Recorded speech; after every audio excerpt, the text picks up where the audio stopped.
அஸ்ஸலாமு அலைக்கும் ஃப்ரெண்ட்ஸ். நம்ம ஆர்எஸ் குக்கில் இன்றைக்கி என்ன பார்க்க போகிறேன்னா, ஒரு டிஃப்ரெண்ட்டான டேஸ்டியான ஸ்நாக்ஸ் ரெசிபி தான் பார்க்க போகிறோம். எப்படி செய்யலான்னு பார்க்கலாம் வாங்க. அதுக்கு முன்னாடி ஒரு சின்ன ரெக்வஸ்ட், நம்ம சேனலை சப்ஸ்கிரைப் பண்ணிவிட்டு கூடவே பக்கத்தில் இருக்க பெல் ஐக்கானை கிளிக் பண்ணுங்கள். அதில் வர ஆல் பட்டனை கிளிக் பண்ணுங்கள். அப்போ தான் நான் போடுற ஒவ்வொரு வீடியோ உங்களுக்கு நோட்டிஃபிகேஷனாக வரும்.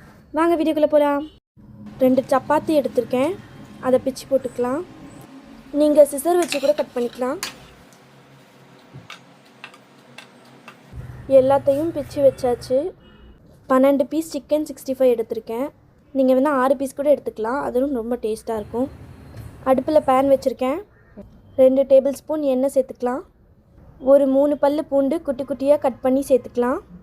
அது நல்லா பொன்னிறமாகட்டும். இப்போ பொன்னிறம் ஆயிடுச்சு. இப்போ பிச்சு வச்சுட்ட சப்பாத்தி சேர்த்துக்கலாம்.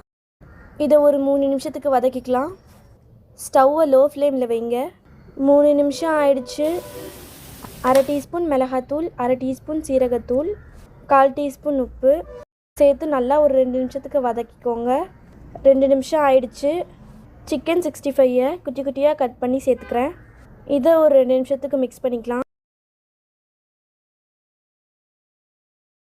2 நிமிஷம் ஆயிடுச்சு. 3 டேபிள் ஸ்பூன் கெச்சப் சேர்த்துக்கிறேன். இதையும் நல்லா மிக்ஸ் பண்ணிக்கலாம். ஒரு 2 டேபிள் ஸ்பூன் தண்ணி சேர்த்துக்கிறேன்.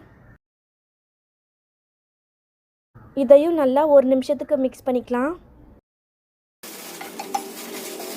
1 நிமிஷம் ஆயிடுச்சு. ஒரு கைப்பிடி கொத்தமல்லி சேர்த்துக்கலாம். ஒரு முழு வெங்காயம் குட்டி குட்டியாக கட் பண்ணி சேர்த்துக்கலாம். நான் கொஞ்சம் தான் சேர்த்துருக்கேன். வெங்காயம் அதிகமாக சேர்த்தா நல்லா டேஸ்ட்டாக இருக்கும். நான் காலையில் மிச்சமான சப்பாத்தி தான் சேர்த்துருக்கேன். அவ்வளோதான், நம்ம ஈஸியான ஹெல்த்தியான ஸ்நாக்ஸ் ரெடி ஆயிடுச்சு. இந்த வீடியோ உங்களுக்கு பிடிச்சிருந்தா லைக் பண்ணுங்கள், கமெண்ட் பண்ணுங்கள், ஷேர் பண்ணுங்கள். எல்லா புகழும் இறைவனுக்கே. தேங்க்யூ.